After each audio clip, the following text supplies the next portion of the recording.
देखिए, हम प्रजामंडल आंदोलनों को पढ़ रहे थे, जिसमें कि हमने सबसे पहले जयपुर प्रजामंडल तथा मारवाड़ प्रजामंडल की बात करी थी।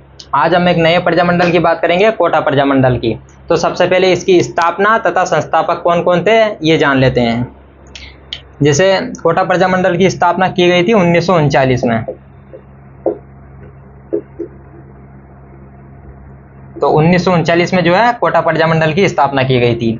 बात करें इनके संस्थापकों की, तो इनके संस्थापक थे, एक तो थे पंडित नैनूराम शर्मा, और एक इनके साथ थे अभिनहरी।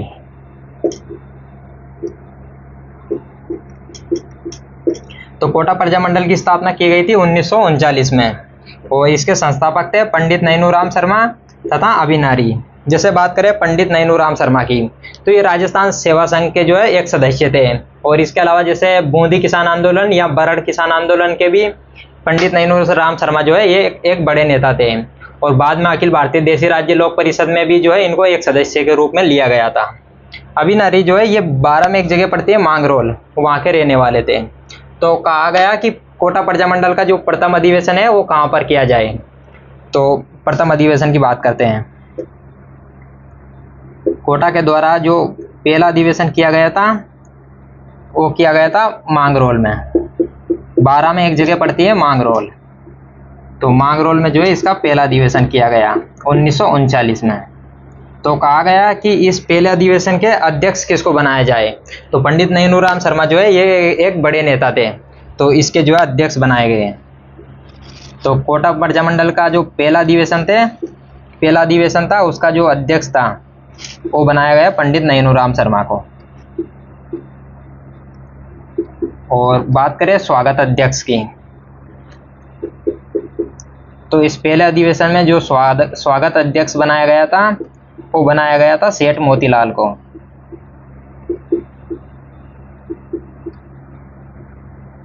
तो कोटा प्रजामंडल का जो पहला अधिवेशन था वो मांगरोल में किया गया 1939 में, जिसके अध्यक्ष खुद पंडित नैनूराम शर्मा थे और स्वागत अध्यक्ष जो है वो सेठ मोतीलाल थे। लेकिन अचानक झटका लगता है। पंडित नैनूराम शर्मा जो है वो अपने घर के बाहर सो रहे थे एक दिन, और अचानक कुछ लोग आते हैं और इनका मर्डर कर देते हैं। कौन थे कौन नहीं थे कुछ पता नहीं चला, लेकिन इनका जो है वो मर्डर हो गया था। तो अब बात करते हैं दूसरे अधिवेशन की। कोटा प्रजामंडल के द्वारा दूसरा अधिवेशन किया गया, और दूसरा अधिवेशन जो है ये कोटा में किया गया था, जिसके अध्यक्ष जो है वो खुद अभिनहरी जो है इसके अध्यक्ष बनाए गए। अब सारी जिम्मेदारी जो है वो अभिनहरी के ऊपर थी। तो दूसरे अधिवेशन के जो अध्यक्ष थे वो अभिनहरी थे। याद रखने वाली बात यह है कि इस कोटा प्रजामंडल के द्वारा जो दूसरा अधिवेशन किया गया था उसमें विजय सिंह जो है वो विजय सिंह पथिक खुद भाग लेने के लिए आए थे। तो इस दूसरे अधिवेशन में जो है वो विजय सिंह पथिक इसमें भाग लेने के लिए आए थे। जैसे बात करें भारत छोड़ो आंदोलन की, तो उस समय जो है वो भारत छोड़ो आंदोलन शुरू हो गया था।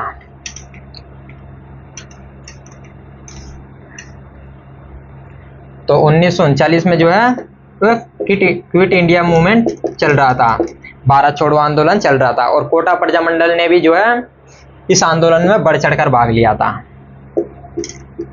तो कोटा प्रजामंडल भी जो है भारत छोड़ो आंदोलन में भाग लेता है। और कोटा प्रजामंडल के जो कार्यकर्ता थे,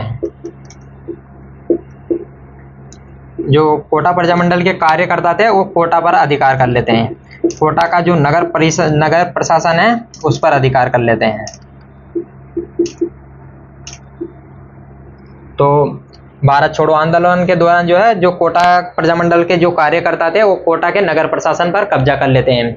ऐसा 2 बार हुआ था। ऐसा सबसे पहले जिसे 1857 की क्रांति के दौरान जो है जो जयदयाल तथा मेहराब खान के नेतृत्व में जो है कोटा की जनता कोटा के नगर प्रशासन पर कब्जा कर लेती है। और दूसरी बार जो है वो भारत छोड़ो आंदोलन के समय जो है कोटा प्रजामंडल के कार्यकर्ता नगर प्रशासन पर कब्जा कर लेते हैं। जैसे कोटा में एक थाना था, रामपुरा कोतवाली थी, और वहां पर जो है कॉलेज की छात्राएं कब्जा कर लेती है। इस पुलिस थाने पर जो है कॉलेज की छात्राएं कब्जा कर लेती है प्रजामंडल के दौरान, इस आंदोलन के दौरान। तो कॉलेज छात्राओं के द्वारा जो है रामपुरा थाने पर अधिकार कर लिया गया था। तो ये कोटा प्रजामंडल से संबंधित प्रमुख बातें हैं। इसके अलावा जैसे कुछ छोटे छोटे प्रजामंडल बचे हुए हैं, जैसे एक है किशनगढ़ प्रजामंडल तथा एक है सिरोही प्रजामंडल। तो उनकी ज़्यादा बातें नहीं है, उनकी बस स्थापना तथा संस्थापकों को जो है उनकी बात करते हैं।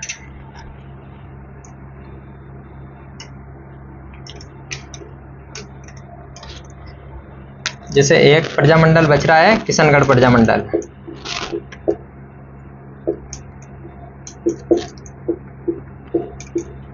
तो किशनगढ़ प्रजामंडल की स्थापना भी जो है 1939 में की गई थी।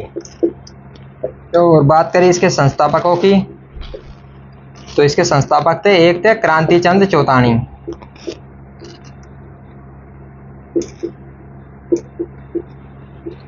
और इनके साथ एक और व्यक्ति थे जमान शाह। बस कोटा किशनगढ़ प्रजामंडल में इतनी बातें हैं। स्थापना हुई थी 1939 में और संस्थापक थे क्रांति चंद चौतानी तथा जमान शाह। एक और प्रजामंडल है सिरोही प्रजामंडल।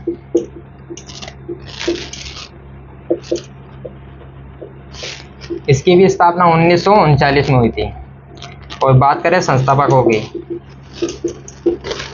तो इसके संस्थापक थे गोकुल भाई भट्ट, जिसे कि हम राजस्थान के गांधी भी कहते हैं। गोकुल भाई भट्ट राजस्थान के गांधी। और इनके साथ एक और व्यक्ति थे वृद्धि शंकर त्रिवेदी।